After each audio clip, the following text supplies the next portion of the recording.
আমি কেয়া সরকার।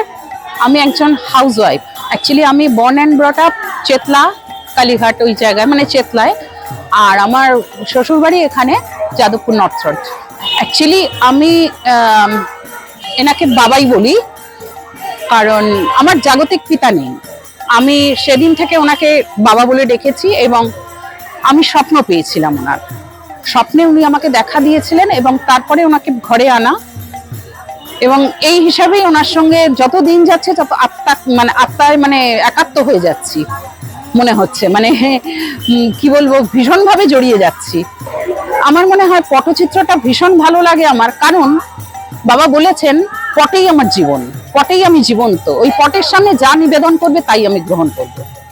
তাই আমার ভীষণভাবে টানে এখানে আসলে বাবার ওই পট, মনে হয় যেন ওখানে উনি জীবন্ত রয়েছেন। আমি আগে যিনি ছিলেন সিক্সথ যে মহারাজ অশোক কুমার চট্টোপাধ্যায় মহন্ত মহারাজ, আমি তার কাছ থেকে নিয়েছি। এবং দীক্ষা নেওয়াটা খানিকটা অলৌকিক ব্যাপার। আমি জানতাম না কি হয়, দীক্ষা নিলে কি হয় বা কিভাবে নিতে হয়, কিছুই জানতাম না। মনে একটা ইচ্ছা ছিল, তো হঠাৎই একবার উৎসবের সময় শেষাশেষি এসে দেখলাম বিশাল লাইন। আমি বাইরে থেকে জিজ্ঞেস করলাম কি হচ্ছে, বললো যে দীক্ষা দেওয়া হচ্ছে। তো অলৌকিকভাবে পরদিন আমি এলাম, খুব ক্যাজুয়ালি এসছি। এসে আমি এখানে খুব বলবো আমার কোনো সমস্যা হয়নি, আমি স্মুথলি নিতে পেরেছি।